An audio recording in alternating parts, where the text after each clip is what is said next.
इन्हीं जब बीमार थे और सूसन जब बीमार की हालत में थी तो उस वक़्त इन्होंने सवाल पूछा गया, उनका विश्वास है या आपका विश्वास है? बच्चा जब छोटे उनको निर्णय लेने का इतना ज्ञान नहीं है, इतना उम्र नहीं आया, तब माँ बाप का जिम्मेवारी है उनके लिए निर्णय ले। जब बड़े हो गए तब उनको समझाकर फिर उन्होंने खुद निर्णय लेना है। जब माँ बाप जब बेटा निर्णय लेने का उम्र तक आया नहीं, तब आपका जिम्मेवारी है, आपने निर्णय लेकर प्रार्थना करना है। जब उसका निर्णय लेने का उम्र में आ गया, उस वक़्त आप अपना दवाई नहीं देगा तो बच्चा बुड़बुड़ाने लगेगा, देखो मेरा पापा मुझे मार रहा है, तो आप ज़रूर उनको दवाई दे, फिर भी उनको वचन भी समझाएं ताकि वो भी इस हालत में आ जाएं। कोई ज़बरदस्ती ना करें, लेकिन निर्णय लेने का उम्र आने तक आपका अपना जिम्मेवारी है। और कुछ लोगों का 10-15 साल तक निर्णय लेने का, 15-16 तक निर्णय लेने का उम्र में आ जाता है। तो जब तक निर्णय लेने का उम्र में नहीं आया, आप खुद अपना विश्वास के द्वारा खड़ा रहे। आपने होवा रुफेका के बारे में पढ़ते समय में बताया कि परमेश्वर ने इस्राएलियों को परीक्षा की, लेकिन वचन में लिखा है परमेश्वर कभी किसी का परीक्षा नहीं करता। फिर इस बात को हम कैसा समझ सकते हैं? अच्छा सवाल है। आपने होवा रुफेका के बारे में पढ़ते हैं समय में बताया कि परमेश्वर ने इस्राएलियों की परीक्षा की, लेकिन वचन में लिखा है परमेश्वर कभी किसी का परीक्षा नहीं करता। फिर इस बात की हम कैसा समझ सकते हैं? पढ़िएगा याकूब 1:12 पढ़िएगा, याकूब 1:12।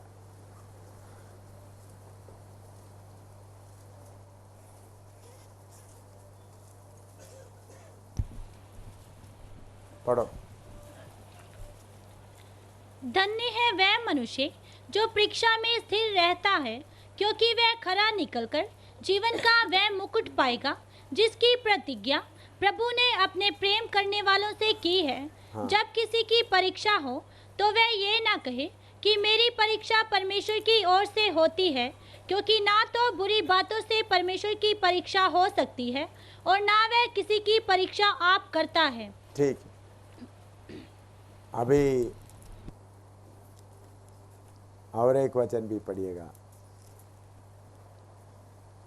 उत्पत्ति 22 का पहला पद पढ़िएगा।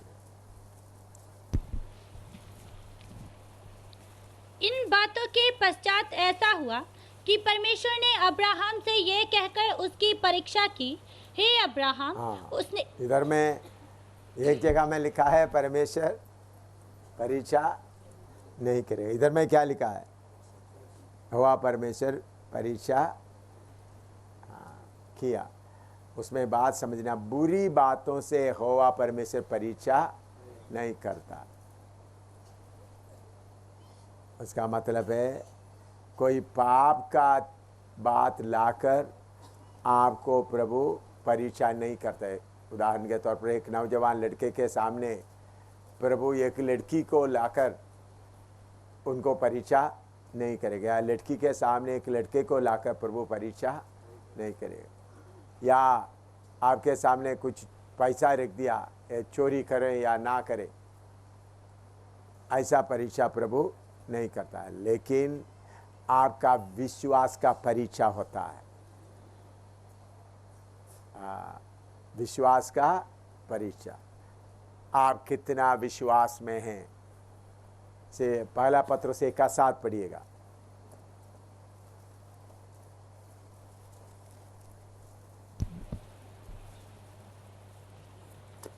और ये इसलिए है कि तुम्हारा परखा हुआ विश्वास, जो आग से ताए हुए नाशवान सोने से भी विश्वास को परखना है, उसके लिए परीक्षा आएगा। और 4 का 12 13 14 भी पढ़ो।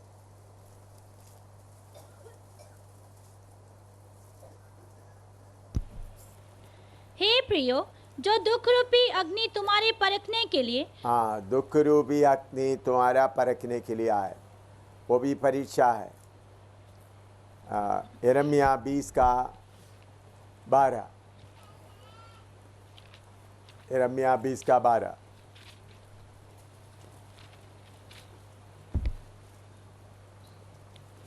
हे सेनाओं के यहोवा, हे धर्मियों के परखने वाले, धर्मियों को परखने वाले। तो प्रभु परीक्षा करके याकूब की पत्री में लिखा है, बुरी बातों को लाकर हमको परीक्षा नहीं लेता।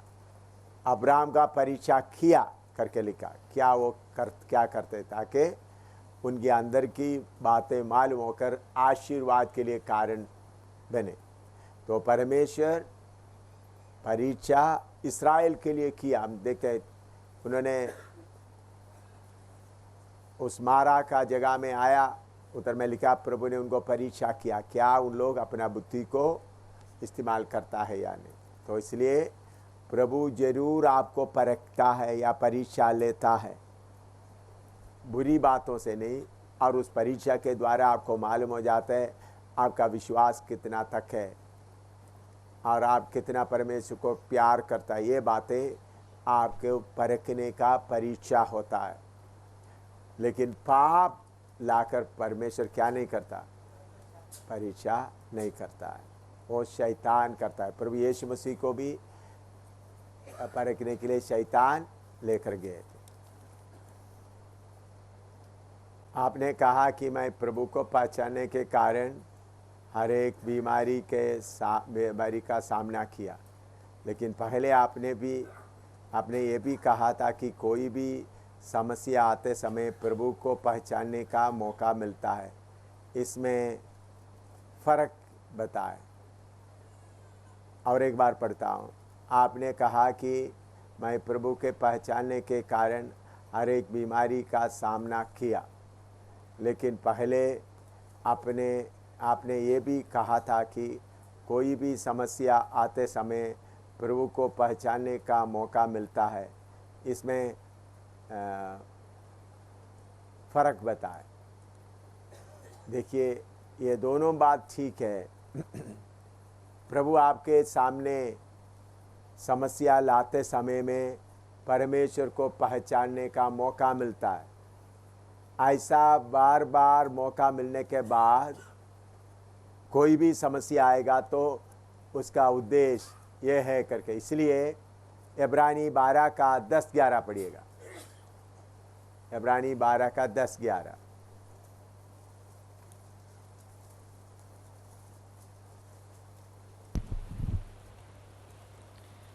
वे तो अपनी अपनी समझ के अनुसार थोड़े दिन के लिए ताड़ना करते थे, पर वह तो हमारे लाभ के लिए करता है कि हम भी उसकी पवित्रता के भागी हो जाएं।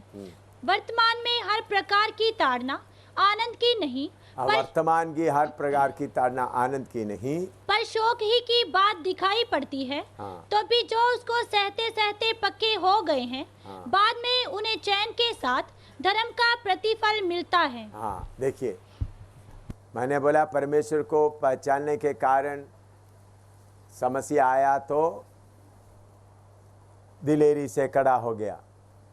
तो पहले परमेश्वर को पहचानने के पहले समस्या आते वक्त भी वो परमेश्वर को पहचानने का मौका, उस समय में हम प्रभु का फसल कृपा मांगते हुए खड़ा रहे। उस वक्त दिल के अंदर में एक छोटा सा दबाव जैसा रहता है, ठीक, पर मैं ये इसको पास करूंगा या परमेश्वर कैसा काम करता है, एक दबाव जैसा होता है। लेकिन सहते सहते पक्के हो जाते, फिर उसके अंदर क्या आ जाता है, क्या पढ़ा है हमने, सहते सहते पक्के हो जाता है। हाँ, पढ़ो 11। हाँ, वर्तमान में हर प्रकार की ताड़ना आनंद की नहीं, पर शोक ही की बात दिखाई पड़ती है, तो भी जो उसको सहते सहते पक्के हो गए हैं, सहते सहते पक्के हो जाता है। हाँ, हो जाता है उनको। बाद में उन्हें चैन के साथ धर्म का प्रतिफल मिलता है। हाँ, सहते सहते पक्के हो जाते, फिर अंदर का घबराहट दूर हो जाता है। तो पहले परमेश्वर को पहचानने का मौका मिलता है, पहचानने के बाद आपका मन क्या हो जाता है, चाहे कुछ भी हो, तो पहचानने तक थोड़ा सा दिल के अंदर घबराहट जैसा रहता है, पहचानने के बाद वो घबराहट का मौका नहीं होता। हम मनुष्य है, हमारा विश्वास पक्का हो जाता है। ऐसा कहीं भी क्लास नहीं जिसमें आप शारीरिकता को ढांढा नहीं है। हर क्लास में क्या आता है, शारीरिकता आता है, तो ढांढा नहीं। शरीर के ऊपर डंडा नहीं मारते। हाँ, ऐसा लिखा, डंडा नहीं, शरीर के ऊपर डंडा नहीं मारते। यीशु के अंदर शारीरिकता नहीं था, उसको जय पाना कोई मुश्किल नहीं था।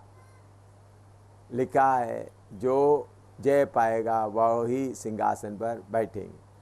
और हमारे अंदर कितनी शारीरिकता है, हम क्या करें। सही सही लिखा है।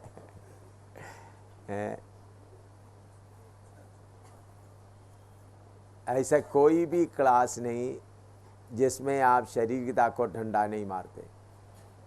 यीशु के अंदर शारीरिकता नहीं, कि उसको जय पाना कोई मुश्किल नहीं था। लिखा है जो जय पाए वही सिंहासन पर बैठेंगे। या हमारे अंदर कितना शारीरिकता है, हम क्या करें भाई। उसी के लिए आपको आपका शारीरिकता के ऊपर जय पाने तक डंडा चलता रहेगा। हैं, जितना डंडा मिलते समय में आपने बोलना, अपना शारीरिकता को बोलना, देखो डंडा खा लो। ये ऐसा हम करते करते शारीरिकता को क्रूस में चढ़ाना है या पिंजड़े में रखना है। शारीरिकता को निकाल नहीं सकता, बार बार शारीरिकता आएगा। बार बार शारीरिकता आते समय में उसको क्या करें,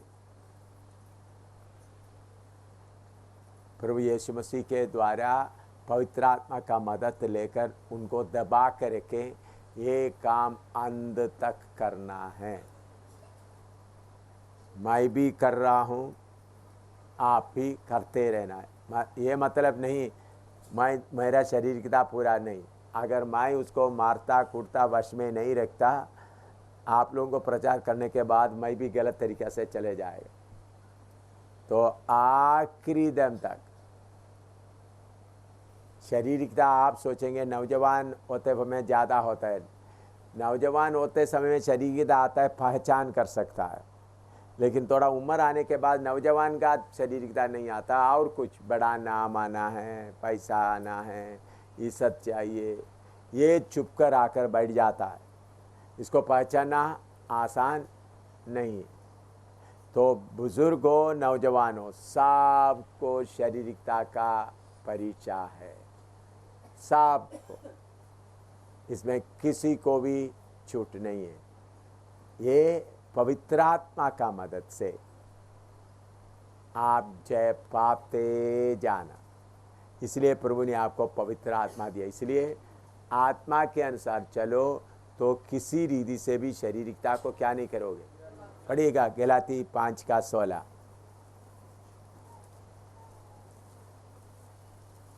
गलाती 5:16।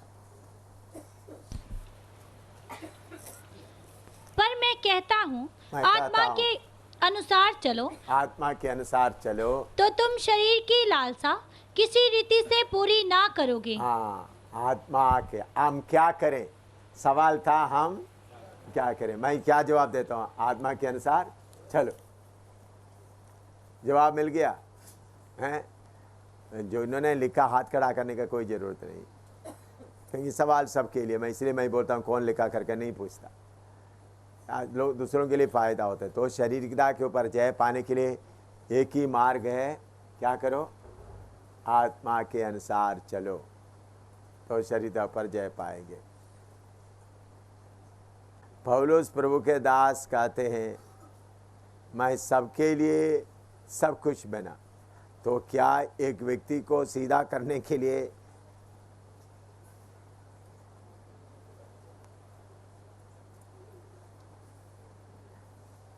टेढ़ा भी बनना पड़ता है या नहीं?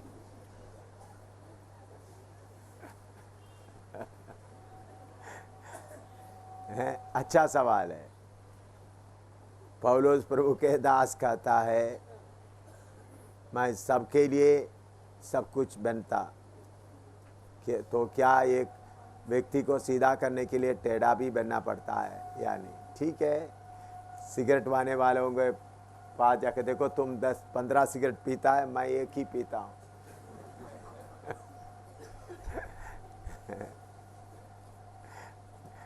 शराब पीने वाले बोलते तुम बोतल पीता है, मैं तो थोड़ा ही पीता हूँ। भाई तुमको बचाने के लिए मैंने क्या कर दिया है? भाई टेढ़ा बनेगा तो क्या होगा? पौलुस बोलता है, मैं सबके लिए सब कुछ बना। इसका मतलब हम उस गड्ढे तक उतरना। कैसा उतरना? गड्ढे में पड़ा हुआ आदमी को बाहर निकालने का शक्ति के साथ उतरना। उनको पापी है बोलकर डंडा मारते हुए नहीं, गड्ढे में उतरकर उनको अपना कंधे में उठाना। गड्ढे में उतरकर उनको क्या करना? अपना कंधे पर उठाना। उसके लिए उस वक़्त आपको लोग गंदगी लगा कर बोलेंगे, लेकिन आप गंदगी अपने आप साफ कर सकते हैं। इसलिए किसी गिरे हुए व्यक्ति को उठाने के लिए आप गिरने का जरूरत नहीं। गिरना तो आप ही उधर पड़ा रहेगा। खड्डे में गिरा हुआ आदमी आप ही खड्डे में गिर जाए तो क्या होगा? दोनों गड्ढे में पड़ा रहेगा। आप तंदुरुस्ती के साथ गड्ढे में उतरे और उसको खड्डे में रखकर उठा कर लाए। उदाहरण के तौर पर सिगरेट पी रहा है, बीड़ी पी रहा है या नशा कर रहा है, ऐसा भाइयों के लिए हम प्रेम के साथ उनको सहते हुए, भाई तुम ऐसा कर रहा है, कोई बात नहीं, मैं तुम्हारे साथ प्रार्थना करता हूँ। उनको डाउन ना करते हुए, उनको हौसला देते हुए, भाई ये हालत तुम्हारा बदल जाएगा, तुम घबराओ मत, अभी उदास मत हो जाओ, ऐसा बोलकर उनको हौसला देकर उठाना है। ये नहीं सिर्फ उनको कानून बताए, नहीं, उनके नीचे उतरकर उनको प्रेम से उठाना। उस वक़्त आपके अंदर सिगरेट पीने का आदत नहीं आना, शराब पीने का आदत नहीं आना। पौलुस मैं सबके लिए सब कुछ बना, उसका मतलब उसका उस निचले स्तर तक आप उतरकर उनको क्या करना है? उधर से उठाना है। समझा है? टेढ़ा नहीं बनना। कोई आदमी को सीधा करने के लिए आप क्या नहीं बनना? टेढ़ा नहीं बनना। हाँ, टेढ़ा बनेगा तो कभी सीधा, वो भी सीधा नहीं होगा, आप भी सीधा नहीं होंगे। जब किसी को किसी वस्तु से नुकसान होता है, जैसा किसी को शुगर की बीमारी है, तो क्या उसे शुगर पर नियंत्रण करना विश्वास की कमी है? दोबारा पढ़ता हूँ। जब किसी को किसी वस्तु से नुकसान होता है, जैसे किसी को शुगर की बीमारी है, तो क्या उसे शुगर पर नियंत्रण करना विश्वास की कमी है? देखिए, प्रभु ने आपको बुद्धि दिया है, परमेश्वर को परीक्षा भी नहीं लेना है। ठीक है, मुझे शुगर का बीमारी है, मैं शुगर ही खाता रहूं, ऐसा करने का ज़रूरत नहीं। जिधर हो सकता है आप थोड़ा चीनी कम खाने से अच्छा है, लेकिन चलते चलते एक समय ऐसा आएगा आपको ये कानून तोड़ने का बेल मिलेगा। जब बेल मिलेगा तो एकदम क्या कर सकता है? आप सब कुछ खा सकता है। तो विश्वास का कमी नहीं, आत्मा में बढ़ने का कमी है। आत्मा में और थोड़ा सा बढ़े, फिर आपको ये चिंता नहीं रहेगा। मैं उदाहरण के तौर पर एक केरला में एक बहुत बड़ा शादी में बैठे हुए थे, एक पास्टर का शादी था। तो मेरे एक सीनियर पास्टर मेरे सामने बैठकर हम दोनों मिलकर हम लोग सब लोग बैठकर खाना खा रहे थे। हम लोग अकेला नहीं, काफ़ी लोग थे, पास्टर लोग काफ़ी बैठे हुए थे। तो केरला में एक खाना है, आखिरी में चावल और उसके साथ केला और चीनी और दही मिलाकर खाते हैं, पुडिंग बनाकर अपने हाथ से खाते हैं। केरला के लोगों को बहुत अच्छा लगता है। आप लोगों को कभी देखने से शायद अच्छा नहीं लगेगा, लेकिन मैं आज से मिलाते हुए, लेकिन हमारा पंजाबी भाई लोगों को जब केरला में लेकर खिलाना शुरू कर दिया, जॉर्ज स्टीवन अल्बर्ट वगैरह, फिर बोलते हैं हर समय उनको बहुत अच्छा लगा, उन लोग बहुत खाते थे। तो मेरे सामने बैठा हुआ पास्टर मुझे बोला, मेरे से सीनियर पास्टर 18 साल से मैं नहीं खाया, आप ये खाते समय मुझे बहुत फीलिंग हो रहा है, आप खा रहे मुझे खाने। मैंने बोला आप विश्वास करेगा तो आप ही खा सकते हैं आप। मैंने बोला डॉक्टर ने दिया हुआ सर्टिफिकेट फेंक करके यीशु का सर्टिफिकेट ले लो। यीशु का सर्टिफिकेट क्या है? जो तुम्हारे सामने रखा है, विश्वास के साथ प्रार्थना करके धन्यवाद देकर खा लो। तो मैंने बोला आप विश्वास करके अभी खा सकता है क्या? मैं भी केला चावल चीनी डालकर खा सकते? आप खाने का मन है, डॉक्टर दिया हुआ सर्टिफिकेट फेंकना चाहता है और वचन का सर्टिफिकेट लेना चाहते हैं, तुम्हारे सामने रखा हुआ। वो भाई बोला जल्दी लाओ, मेरे लिए भी लाओ। उन्होंने केला खुद डालकर खाया। खाने के 2 दिन के बाद, 1 दिन के बाद मैं तिरुवल्ला में मिला तो उन्होंने दौड़कर मेरे पास आकर बोला, जब मैं खाया मेरा शुगर पूरा ख़त्म हो गया, शुगर का बीमारी बिल्कुल। फिर जाकर डॉक्टर के पास जाकर पेशाब भी टेस्ट करके देखा, खून भी टेस्ट करके शुगर का बीमारी है ही नहीं। तो ये एक एक व्यक्ति के ऊपर निर्भर है। ठीक है, मैं ऐसा नहीं करूँगा। तो इसके लिए विश्वास का कमी करके मैं नहीं बोल सकता हूँ कि आत्मा में कैसा बढ़ता है। प्रभु का परीक्षा भी ना करें। आत्मा का बल जैसा मिलता है उसके अनुसार उस बात में भी पवित्र आत्मा के पास से पूछते हुए चले। बच्चों को जैसा पोलियो की दवाई या अन्य दवाइयों जो निकला है उसे पिलाना चाहिए कि नहीं? जो समर्पण किया है उसको, उसका पेट के लिए, बच्चों के लिए पोलियो या कोई किसी जगह में बीमारी आ रहा है, चिकन बॉक्स बीमारी आ रहा है, सरकार की तरफ से जो टीका लगाने आते हैं सब लोग उसमें शरीक होना है। बच्चों का सरकार का नियमकरण, बच्चों का पोलियो के लिए कोई इंजेक्शन के लिए लेके आते वक्त आपने इंजेक्शन देना है।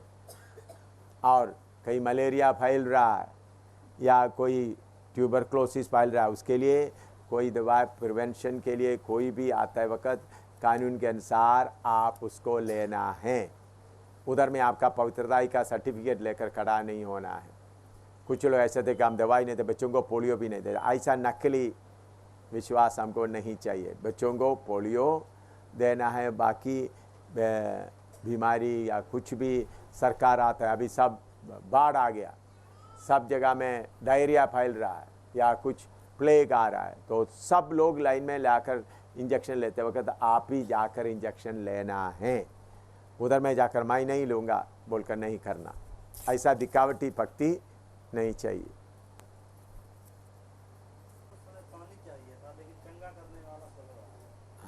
पानी करने वाला एक टेस्ट था।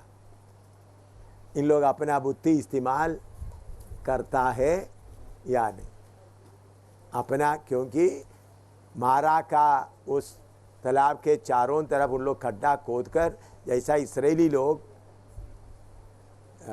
दरिया के नदी के नील नदी के दोनों किनारे खड्डा खोदा पानी निकाला, इसी मुताबिक लोग खड्डा खोदता करके प्रभु चेक कर रहा था अपना बुद्धि से चलने वाला है या नहीं, या मेरा आज्ञा पालन करना है। ऐसा बोलने के बाद प्रभु ने उनको एक आशीष और दिया, मैं आपको क्या करने वाला हूँ, चंगा करने वाला यहोवा हूँ।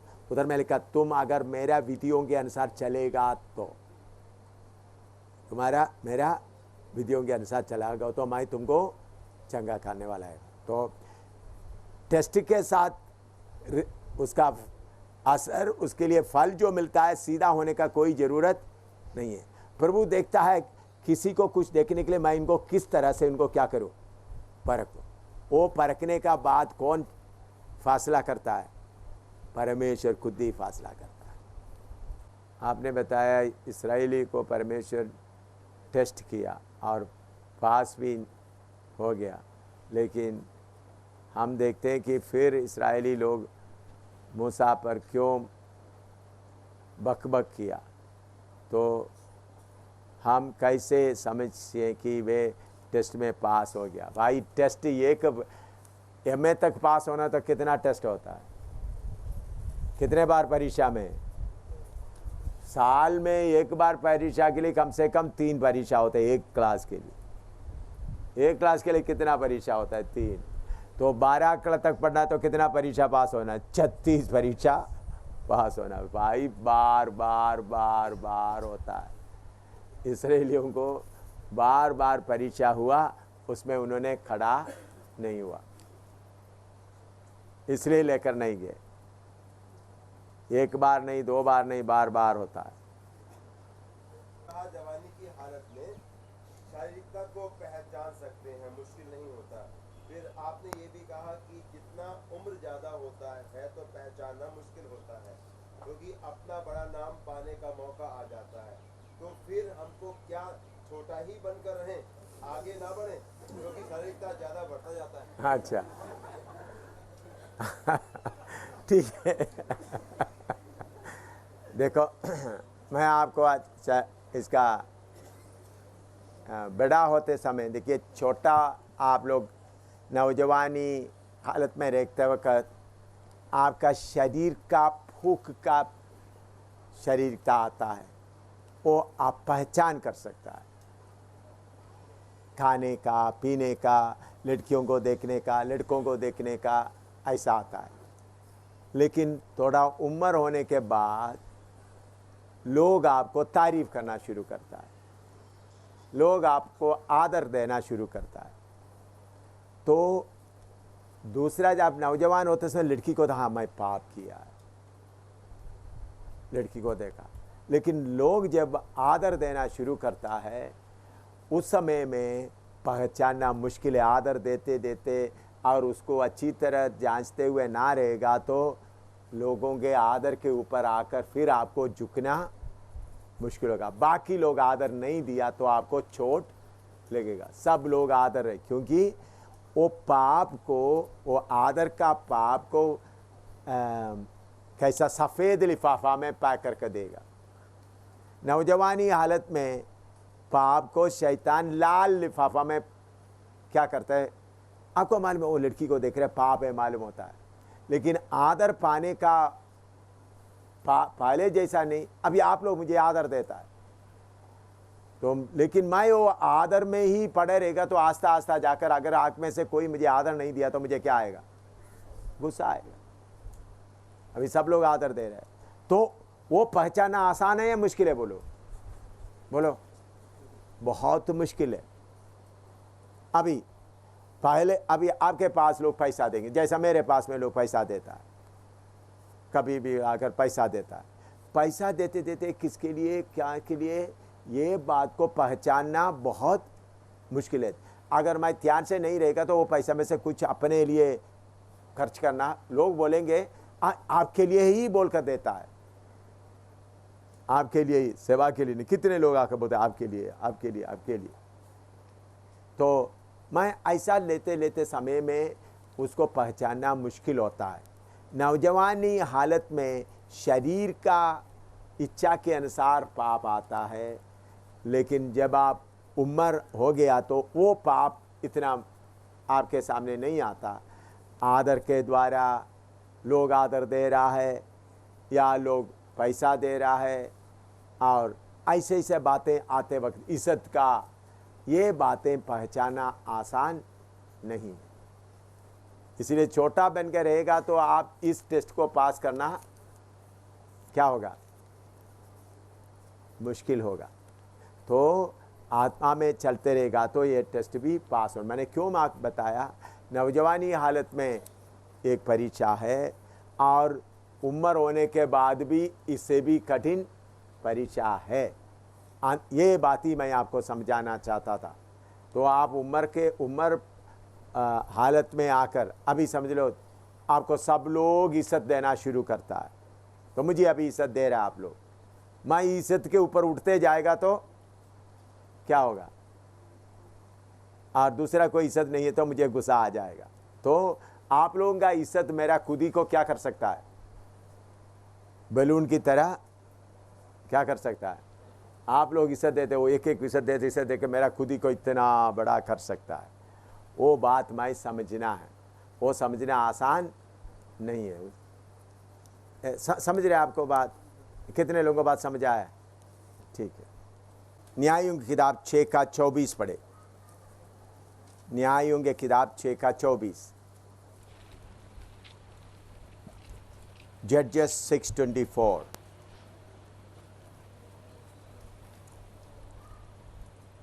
तब गिदोन ने वहां यहोवा की एक वेदी बनाकर उसका नाम यहोवा शालोम रखा। वह आज के दिन तक अबीएजेर के ओप्रा में बनी है। इधर में जिदोन एक वेदी बनाकर उसका नाम यहोवा शालोम रखा।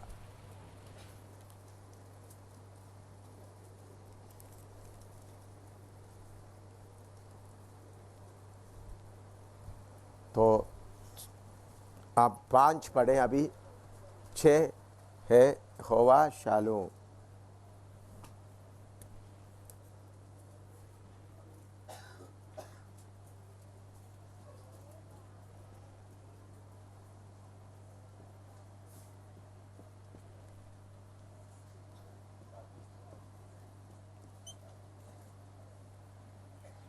यहोवा शालोम, इसका मतलब है द लॉर्ड आवर पीस।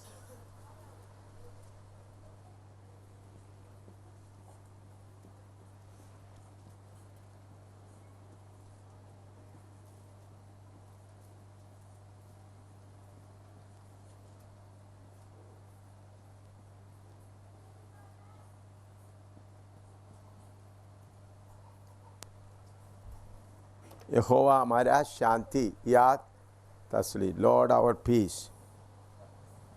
इसका कारण क्या है? उत्पत्ति न्याय 6 का 1 से लेकर 5 तक पढ़िएगा। न्यायों की पत्री, न्यायों की किताब 6 का 1 से लेकर 5 तक। तब इस्राएलियों ने यहोवा की दृष्टि में बुरा किया, इसलिए यहोवा ने उन्हें मिद्यानियों के वश में 7 वर्ष तक कर रखा और मिद्यानी इस्राएलियों पर प्रबल हो गए। मिद्यानियों के डर के मारे इस्राएलियों ने पहाड़ों के गहरे खड्डों और गुफाओं और किलों को अपने निवास बना लिए। जब जब इस्राएली बीज बोते तब तब मिद्यानी और अमालेकी और पूर्वी लोग उनके विरुद्ध चढ़ाई करते, अज्जा तक छावनी डाल डाल कर भूमि की उपज नष्ट कर डालते थे और इस्राएलियों के लिए ना तो कुछ भोजन वस्तु और ना भेड़ बकरी और ना गाय बैल और ना गधा छोड़ते थे, क्योंकि वे अपने पशुओं और डेरों को लिए हुए चढ़ाई करते और टिड्डियों के दल के समान बहुत आते थे और उनके ऊँट भी अनगिनत होते थे। हाँ, इधर में हम देखते हैं इसराइल का हालत क्या हो गया। मिद्यानियों के द्वारा इसराइलियों का हालत क्या होता है। इसराइली खेती बाड़ी करेगा, मेहनत करेगा, काटने का समय आते वक्त मिद्यानी पूरा आकर उसको काट कर ले जाए। उसके अलावा उनका गाय बैल ऊंट को लाकर करते। तो मिद्यानियों को सामना करने के लिए इसराइल के पास कोई लीडर नहीं था, कोई राजा नहीं था। तो इसलिए इसराइली लोग उस वक्त दौड़कर किधर चले जाते थे, पहाड़ों पे जाकर छोटे छोटे पहाड़ों में जाकर छुप जाते थे, तो उनको खाने के लिए कुछ नहीं, उनका खेती बाड़ी का फल पूरा मिद्यानी ले जाते थे। इतना लिखो, जल्दी लिखो। अभी उसका 11 से चेका, जल्दी चेका 11 से पढ़े। फिर यहोवा का दूत आकर उस बांज वृक्ष के तले बैठ गया जो ओप्रा में अबीएजेरी योआश का था, और उसका पुत्र गिदोन एक दाखरस के कुंड में गेहूं इसलिए झाड़ रहा था कि उसे मिद्यानियों से छिपा रखे। उसको यहोवा के दूत ने दर्शन देकर कहा, हे शूरवीर सूरमा, यहोवा तेरे संग है। गिदोन ने उससे कहा, हे मेरे प्रभु, विनती सुन, यदि यहोवा हमारे संग होता तो हम पर ये सब विपत्ति क्यों पड़ती? और जितने आश्चर्य कर्मों का वर्णन हमारे पुरखा ये कहकर करते थे, क्या यहोवा हमको मिस्र में छुड़ा नहीं लाया? वे कहाँ रहे? अब तो यहोवा ने हमको त्याग दिया और मिद्यानियों के हाथ कर दिया है। तब यहोवा ने उस पर दृष्टि करके कहा, अपनी इसी शक्ति पर जा और इस्राएलियों को मिद्यानियों के हाथ से छुड़ाएगा। क्या मैंने तुझे नहीं भेजा? उसने कहा, हे मेरे प्रभु, विनती सुन, मैं इस्राएल को कैसे छुड़ाऊं? देख, मेरा कुल मनुष्य में सबसे कंगाल है, फिर मैं अपने पिता के घराने में सबसे छोटा हूँ। यहोवा ने उससे कहा, निश्चय मैं तेरे संग रहूंगा, इसलिए तू मिद्यानियों को ऐसा मार लेगा जैसा एक मनुष्य को। गिदोन ने आमीन। बस इधर में जल्दी इसका यहोवा शालोम, यहोवा हमारा शांति बनना, अच्छी तरह ध्यान से समझना। इसका अर्थ कैसा यहोवा शालोम बन सकता है? इस्राएल को ऊपर पूरा मिद्यानी आकर, बाद में आप लिखें, इस्राएल के ऊपर पूरा मिद्यानी आकर हमला कर रहा है, पूरा आशीष लेकर जा रहा है। उसके बीच में एक नौजवान व्यक्ति आगे आया है। उनके मन में ऐसा आया, ये सारे उपज मैं जो खेत का सब मैं मिद्यानी को लेने नहीं दूंगा। उन्होंने उनमें से कुछ लेकर के अपने घर के लिए दिलेरी से बचाना चाहा। तो तब स्वर्गदूत उनके पास आकर कहने लगा। जब स्वर्गदूत कहते समय में उन्होंने इस्राएल का गलती को इकरार कर रहा है। हम देखते समय में इस्राएल के बारे में इस्राएल परमेश्वर हमको छोड़ दिया, इस्राएल के गलती कारण परमेश्वर हमको छोड़ दिया, ये गलती मालूम हुआ। तो तब परमेश्वर बोलता है तुम जाओ। तब उन्होंने क्या बोलता है, उसका 15-16 पढ़िएगा। उसने कहा, हे मेरे प्रभु, विनती सुन, मैं इस्राएल को कैसे छुड़ाऊं? देख, मेरा कुल मनुष्य में सबसे कंगाल है, फिर मैं अपने पिता के घराने में सबसे छोटा हूँ। यहोवा ने उसे कहा, बस उन्होंने अपना बड़ापन नहीं बताता, बल्कि इस्राएल में हम मनुष्य है। आखिरी जोसेफ का बच्चे, जोसेफ के जगह में एफ्राइम मनुष्य, तो इस्राएल के तो पिता, और दूसरा हम लोग कंगाल है मनुष्य में, और उसके अलावा मेरा घर का सबसे छोटा मैं हूँ। फिर भी प्रभु उनको चुना। ये बात आप समझना, क्यों प्रभु ने चुना है। मिद्यानी आकर कब्जा करते समय में मैं कुछ ना कुछ करूंगा करके पहला कदम गिदोन ने उठाया। जब पहला कदम गिदोन ने उठाया, प्रभु उसके पीछे और बढ़ाते रहा। इसी मुताबिक आप लोग सेवा में आते समय में प्रभु आपको देखता है, आप पहला कदम उठाने के लिए तैयार है, उठाता है। आपके मन के अंदर इसके लिए इच्छा आता है। हिंदुस्तान में इतने लोग मूर्ति पूजा करता है, परमेश्वर के खिलाफ चल रहा है। इनको आगे लाने के लिए मैं क्या करूं बोलकर बैठकर रोने के जगह में आपका पहला कदम उठाकर आप प्रभु को इशारा देगा तो आगे प्रभु आपको ले जाकर बड़ा काम करेगा। तो पहला कदम प्रभु नहीं उठाना, बल्कि कौन उठाना? हम उठाना है। लेकिन बहुत बार हम मैं क्या करूं, प्रभु उठाओ, नहीं। आपका शहर में, आपका गांव में आत्माएं नाश होता है वक़्त में बैठकर रोने के जगह में प्रभु के सामने इंतज़ार करते हुए पहला कदम आप उठाना। यह डर के मारे पहला कदम क्या उन्होंने उठा रहा है ताकि मैं कुछ बचाऊंगा, लेकिन आप चुप कर चलो। अपना चारों तरफ में मिद्यानी फौज गया, चारों तरफ में RSS शिवसेना, बाकी सब या मैं क्या करूं करके डर के मारे बैठ गए तो काम नहीं होगा। उधर में आकर उनको क्या बोलता है परमेश्वर, उनको कैसा बुलाता है, हैं?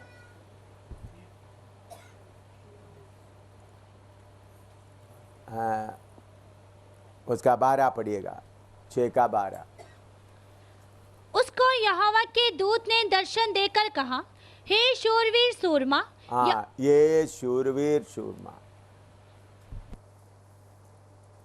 तो हम बैठकर रोते रोते रहने से नहीं, हम पहला कदम उठाकर अपना मन का इच्छा को प्रकटना। लिखो, इतना लिखो। इसी मुताबिक पहला कदम उठाया हुआ और कोई व्यक्ति के बारे में आप बता सकते हैं? मूसा का पहला कदम सही नहीं था।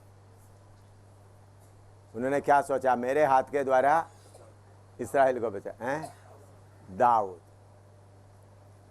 दाऊद पहले कदम उठाए। कैसा? भेड़ बकरी को चरा रहा था। उस समय में भेड़ को लेने के लिए सिंह आ गया, भालू आ गया। उनके पास कुछ भी नहीं था, फिर भी जाकर उन्होंने भालू के मुंह से भेड़ को चुराया, सिंह से चुराया उसको। उनके हाथ में कुछ भी नहीं था। तो हम पहला कदम उठाना। मूसा पहला कदम उठाया, वो अपने लिए था, मेरे हाथ से क्या करेंगे लोगों को, लेकिन बाद में प्रभु उनको तैयार किया। इधर में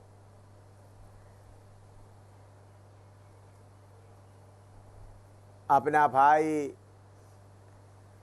गिदोन पहले तैयार था या नहीं था? हैं? उसका सबूत क्या है?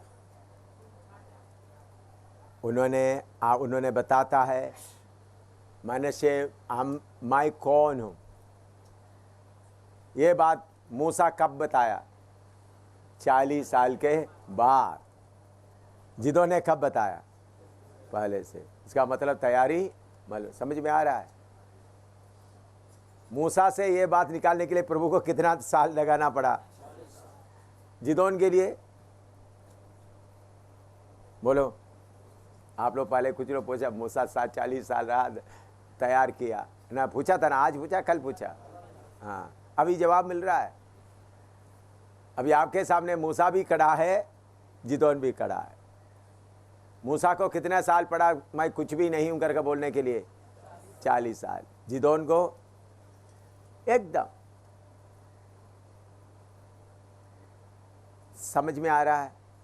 अपना पहचान में जो जितना जल्दी आता है उतना जल्दी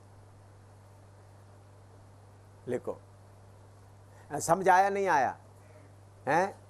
मूसा को 40 साल के बाद होश आ गया, मैं कौन हूं। लेकिन यही होश जिदोन को आने के लिए, मैं कौन हूं। इसका मतलब मूसा अपना बड़ापन को सोचता रहा, जिदोन ने सोचा देखो हम लोग पाप किया, अगर हम पाप नहीं करते तो परमेश्वर ऐसा होने नहीं देता हैं, मैं कौन हूं, क्या समझ गया। इसके साथ आपको वचन के साथ साथ में नहीं तो भी इस्राएल को जिदोन ने क्या कर दिया? अद्भुत तरीके से छुड़ाया। वो विवरण आपको सबको मालूम है।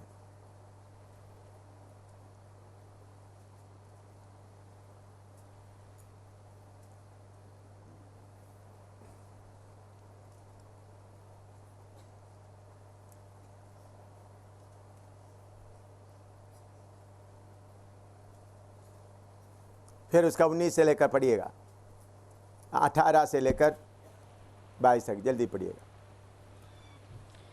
जब तक मैं तेरे पास फिर आकर अपनी भेंट निकाल कर तेरे सामने ना रखूं, तब तक तू यहाँ से ना जा। उसने कहा, मैं तेरे लौटने तक ठहरा रहूँगा। तब गिदोन ने जाकर बकरी का एक बच्चा और एक एपा मैदे की अख़मीरी रोटियां तैयार की। तब मांस को टोकरी में और जूस को तसले में रखकर बांज वृक्ष के तले उसके पास ले जाकर दिया। परमेश्वर के दूत ने उससे कहा, मांस और अख़मीरी रोटियों को लेकर इस चट्टान पर रख दे और जूस को उंडेल दे। उसने ऐसा ही किया। तब यहोवा के दूत ने अपने हाथ की लाठी को बढ़ाकर मांस और अख़मीरी रोटियों को छुआ और चट्टान से आग निकली, जिससे मांस और अख़मीरी रोटियां भस्म हो गईं। तब यहोवा का दूत उसकी दृष्टि से ओझल हो गया। जब गिदोन ने जान लिया कि वह यहोवा का दूत था, तब गिदोन कहने लगा, हाय प्रभु यहोवा, मैंने तो यहोवा के दूत को साक्षात देखा है। यहोवा ने उससे कहा, तुझे शांति मिले, मत डर, तू ना मरेगा। तब गिदोन ने वहाँ यहोवा की एक वेदी बनाकर उसका नाम यहोवा शालोम रखा। बस, हाँ, इधर में परमेश्वर का दूत आ गया, उन्होंने पहचान लिया परमेश्वर का दूत है। कल एक बहन मुझे बता रही थी, मैं इधर पीछे बैठते समय में दुष्टात्मा शक्ति आकर इतना पत्थर वगैरह मार रहे, स्वर्गदूत कहाँ है, ऐसा देखकर वो बहन आज बैठे हैं तेरे, तो हाथ खड़ा करे। हाँ हाँ हाँ बहन, वो बोल रहे थे, तो अब देखा एक बहुत बड़ा स्वर्गदूत उधर खड़ा है, उन्होंने देखा। मैं प्रभु का धन्यवाद देता हूँ। मुझे आकर बोला, मैं बहुत बड़ा स्वर्गदूत इधर खड़ा हुआ देखा है, लेकिन स्वर्गदूत उस वक़्त काम क्यों नहीं किया वो मैंने आपको बता दिया, उसका कारण क्या है। तो इधर में स्वर्गदूत को देखा तो उन्होंने डर गया। तो स्वर्गदूत बोला, तुम मरेगा नहीं। और उसके अलावा एंजल ऑफ द और उनको उन्होंने स्वर्गदूत के सामने उन्होंने रोटी वगैरह रखा, जल गया। तो उन्होंने फिर यहोवा शालोम, परमेश्वर हमारा शांति है। इसका मतलब क्या है? सर्वशक्तिमान परमेश्वर हमारे बीच में शांति लाने वाला है। उस समय में क्या हो रहा था? सारे उनका उपज को मिद्यानी लोग लेकर जा रहे हैं। तो जब हम पहला कदम उठाते हुए आगे जाएं, तो परमेश्वर आपके साथ में रहकर कार्य करेगा। उसके बाद हम देखते वक्त वो पूरा गिदोन ने क्या किया, सब बताने का समय नहीं। उन्होंने सबसे पहले जाकर अपना घर को शुद्ध किया। घर में जो पाला हुआ उसका 25 से लेकर पढ़िएगा। फिर उसी रात को यहोवा ने गिदोन से कहा, अपने पिता का जवान बैल अर्थात दूसरा 7 वर्ष का बैल ले और बाल की जो वेदी तेरे पिता की है उसे गिरा दे, और जो अशेरा देवी उसके पास है उसे काट डाल, और उस दृढ़ स्थान की चोटी पर ठहराई हुई रीति से अपने परमेश्वर यहोवा की एक वेदी बना। तब उस दूसरे बैल को ले और उस अशेरा की लकड़ी जो तू काट डालेगा जलाकर होम बलि चढ़ा। तब गिदोन ने अपने संग 10 दासों को लेकर यहोवा के वचन के अनुसार किया, परंतु अपने पिता के घराने और नगर के लोगों के डर के मारे वह काम दिन को ना कर सका, इसलिए रात में किया। नीचे पढ़ो। नगर के लोग सवेरे उठकर क्या देखते हैं कि बाल की वेदी गिरी पड़ी है और उसके पास की अशेरा कटी पड़ी है और दूसरा बैल बनाई हुई वेदी पर चढ़ाया हुआ है। तब वे आपस में कहने लगे, ये काम किसने किया? और पूछपाछ और ढूंढ डांट करके वे कहने लगे, ये योआश के पुत्र गिदोन का काम है। तब नगर के मनुष्यों ने योआश से कहा, अपने पुत्र को बाहर ले आ कि मार डाला जाए, क्योंकि उसने बाल की वेदी को गिरा दिया है और उसके पास की अशेरा को भी काट डाला है।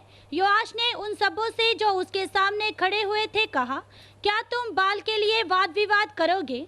क्या तुम उसे बचाओगे? जो कोई उसके लिए वाद विवाद करे वह मार डाला जाएगा। सवेरे तक ठहरे रहो, तब तक यदि वह परमेश्वर हो, तो जिसने उसकी वेदी गिराई है उससे वह आप ही अपना वाद विवाद करे। इसलिए उस दिन गिदोन का नाम यह कहकर यरूबाबेल रखा गया कि इसने जो बाल की वेदी गिराई है, तो इस पर बाल आप वाद विवाद कर ले। हाँ, देखिए, यहोवा शालोम, यहोवा शांति लाना है तो अपवित्रता को क्या करना है? तोड़ना है। समय कम होने का जल्दी बातें बताकर मैं आगे जाना चाहता हूँ।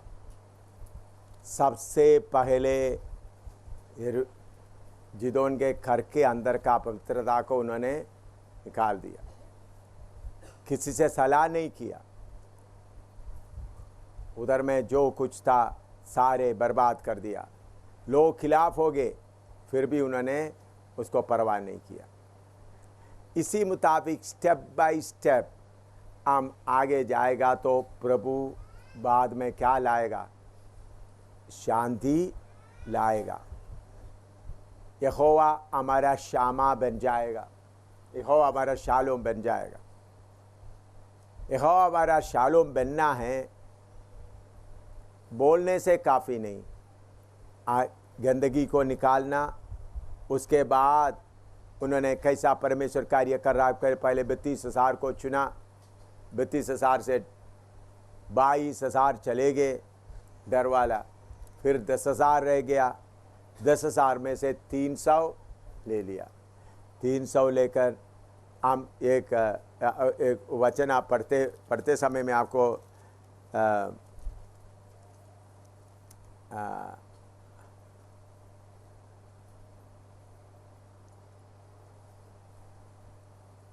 उसका 7 का 21-22 पढ़िएगा। तब वे छावनी के चारों ओर अपने अपने स्थान पर खड़े रहे और सब सेना के लोग दौड़ने लगे और उन्होंने चिल्ला चिल्लाकर उन्हें भगा दिया। चिल्ला चिल्लाकर भगा दिया। तलवार लेकर आए हुए लोगों को क्या भगा दिया हैं? चिल्ला चिल्लाकर भगा दिया। ये कैसा है भाई? उन लोग बड़े तलवार लेके आए, इनके हाथ में क्या नहीं है? तलवार था इनके पास, एक हाथ में मटका है, मटका के अंदर बत्ती है, दूसरे हाथ में नरसिंगा है, तलवार एक भी नहीं, चिल्लाने आता है। तो हमारा लड़ाई परमेश्वर लड़ेगा जब हम अपने आप को साफ करके परमेश्वर की आज्ञा के अनुसार तैयार हो जाए। आप देखिए उसका 7 का 12 पद पढ़िएगा। मिद्यानी और अमालेकी और सब पूर्वी लोग तो टिड्डियों के समान बहुत से तराई में फैले पड़े थे और उनके ऊंट समुद्र तट की बालू के किनकों के समान गिनती से बाहर थे। इतने बड़ा भीड़ के खिलाफ कितने लोग जा रहा है? बोलो 300। प्रभु का काम मनुष्य का मर्जी, मनुष्य के अनुसार नहीं है। वो लोग चिल्ला चिल्ला कर भगाया। इसी मुताबिक गाते हुए दुश्मनों को हराया। कोई आपको याद है? बोलो यहोशापात। वो लोग बंदूक लेके आ रहा है, इन लोग कौन जा रहा है? गाते गाते जा रहा है। तो पौलुस इसलिए बोलते हैं हमारा लड़ाई शारीरिक नहीं है, लेकिन हम क्या डालेंगे? गढ़ों को उड़ा दे। उसके लिए यहोवा हमारा शालोम बनना है तो सबसे पहले कदम हम उठाना है। उसके बाद करका या अपना अपवित्रता को दूर करना है, फिर परमेश्वर के आज्ञा के अनुसार आगे बढ़ना है तो यहोवा शालोम बन जाएगा। हम अभी सेवा के लिए, सेवा के साथ कैसा ये संबंध होता है? आप किसी जगह में सेवा में जाते समय आत्माएं नाश होता है देखते हुए पहला कदम आप उठाना है। तब पहला कदम आप उठाते हुए परमेश्वर को मालूम होगा हाँ ये तैयार है। परमेश्वर कोई सुस्त सेवकों के साथ नहीं रहता। बहुत सेवक लोग अपना स्टेशन में जाकर बैठे रहते, प्रभु आत्माएं लाए। भाई मछली कभी बोट के अंदर नहीं आएगा। मछली पकड़ना हो पानी के जगह में जाना है। कुछ लोग प्रभु प्रार्थना करता हूँ, हालेलुया हालेलुया, आज मछली आ जाए, आज मछली आ जाए, फिर फ्राई करके खाएंगे। भाई मछली आना तो किधर जाना है? जिधर मछली पड़ा है उधर जाना है, उधर जाकर जाल डालना है। कुछ लोगों ने सेवा नहीं बढ़ता तो हम प्रार्थना कर कर कर थक गया सुबह सामने। भाई प्रार्थना करके करने से काफ़ी नहीं, लड़ने के लिए बाहर निकलना है, लड़ने के लिए बाहर निकलना है। तो बहुत सेवक लोग लड़ने के लिए बाहर निकलने में इतना कामयाब नहीं होता, क्योंकि उनको इतना मन नहीं, प्रभु आत्माओं को लाएगा तो मैं लूँगा। भाई ऐसा नहीं, आप अपना पहला कदम उठाएगा तो उधर का 33 करोड़ मिद्यानी फौज को प्रभु क्या करेगा? भगाएगा, कलीसिया साबित हो जाएगा, यहोवा शांति लाएगा। तो आप किसी शहर में अभी सेवा शुरू करते हैं, आपने बोलना यहोवा शालोम का झंडा इधर लगाएगा, इधर में यहोवा शालोम का झंडा लगाएगा। स्वर्ग और पृथ्वी का सारे अधिकार पाए हुआ प्रभु यीशु ने मुझे इधर भेजा है, मैं आगे जाऊंगा, जाकर मैं काम करूंगा। ऐसा सोचकर काम करेगा तो ही आगे बढ़ेगा, नहीं तो बैठकर प्रार्थना करते रहने से काम नहीं होगा। शैतान बोलेगा प्रार्थना करते रहो, कौन बोलेगा? सुना? कितने लोग सुना? आप बोलेंगे शैतान प्रार्थना करो करके क्यों बोलेगा? भाई शैतान आराम से बोला प्रार्थना करो, उनका ताकत बहुत ज़्यादा है, प्रार्थना करो। आज भी बोलेगा प्रार्थना करो, शाम को भी बोला प्रार्थना करो, कल भी बोलेगा प्रार्थना करो, परसों भी बोलेगा प्रार्थना करो, एक हफ्ते के बाद भी बोलेगा प्रार्थना करो। शैतान बोलेगा ये प्रार्थना करके बैठ जाएगा, मैं अपना लोगों को समझाए। ओ पास्टर जी हम तो प्रार्थना हालेलुया हालेलुया, बल बल बल बल बल, अन्य भाषा बोलते हुए। भाई लड़ाई के मैदान में जाकर प्रार्थना करते हुए ना, लड़ाई के मैदान में जाकर लड़ना है। लड़ाई के मैदान में जाकर क्या करना है? लड़ना है। लड़ाई और प्रार्थना दोनों चलना है। लड़ाई कुछ लोग क्या है, लड़ाई के मैदान प्रभु चारों तरफ अंधकार से भरा हुआ लोग पड़ा हुआ है, हालेलुया प्रभु, मैं प्रार्थना करते करते मेरा आंसू पूरा सूख गया प्रभु, हालेलुया। भाई लोग आग में डूब रहा है, आप जाकर उसको खींच कर निकालना है, उधर प्रार्थना करके बैठने का नहीं है।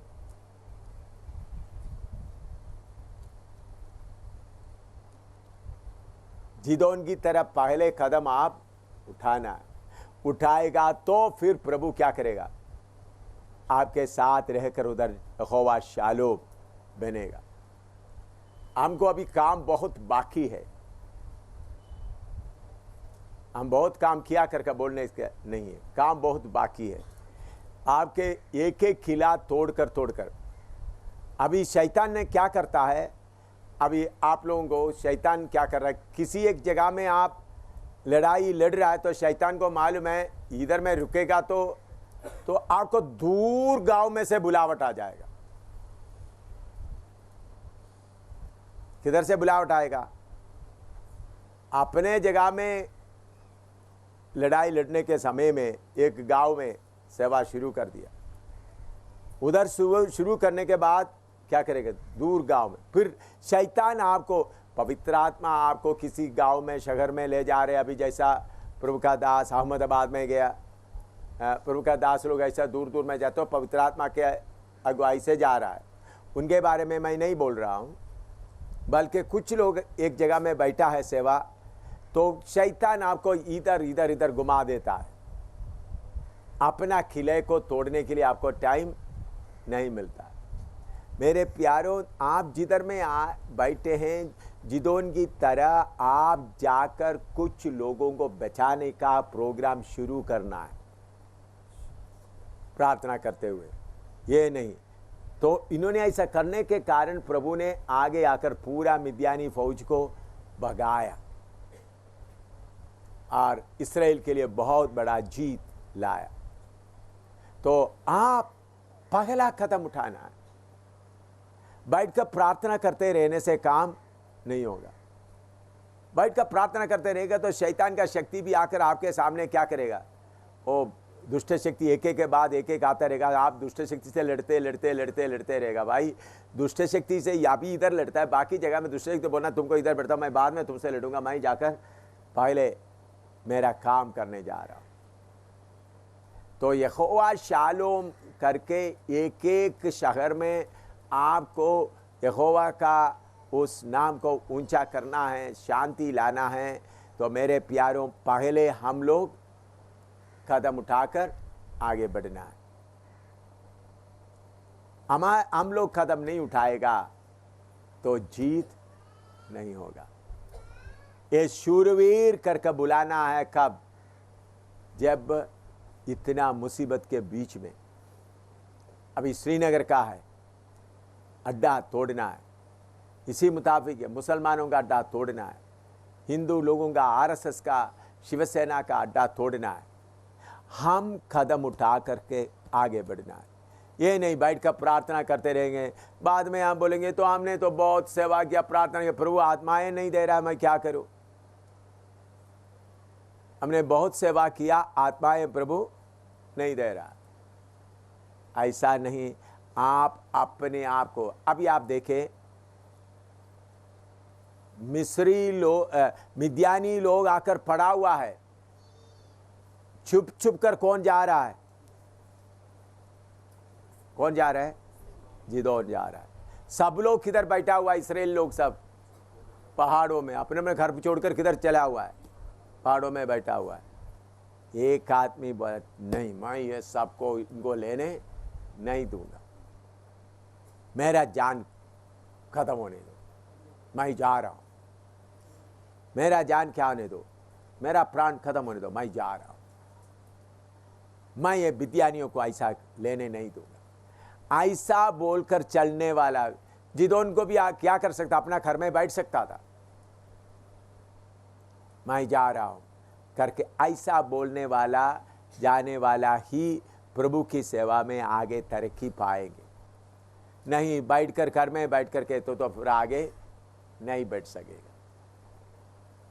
लिखो, इस ताकत पर तुम चल।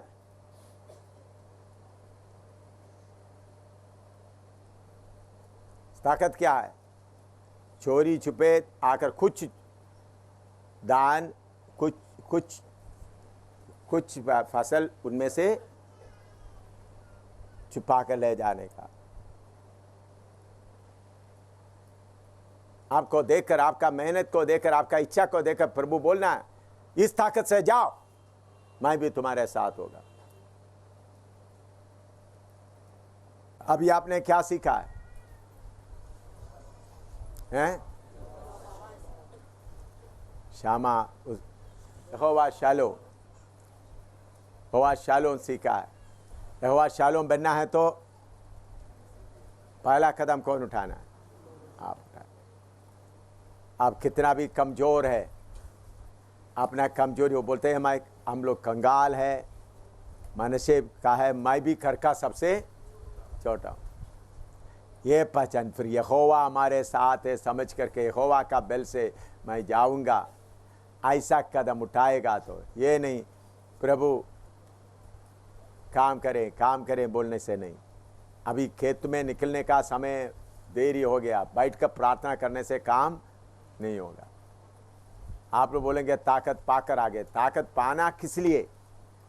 इसलिए वो कमजोर आदमी को प्रभु क्या बोलता है? ए शूरवीर। हालेलुया। प्रार्थना करें। प्यारे प्रभु, तेरा वचन सही तरीके से एक एक के मन के अंदर जाने के लिए कृपा दे प्रभु। हमारा चारों तरफ दुष्ट का काम बढ़ते जा रहा है, काम अभी बहुत बाकी है। जिदोन की तरह हम भी अपने आप को फुलकर आगे निकलें, ताकि हिंदुस्तान के लिए, नेपाल के लिए छुटकारा का ऐलान कर सके। यहोवा शालोम करके हर जगह में बताने के लिए हमको तैयार कर। प्रभु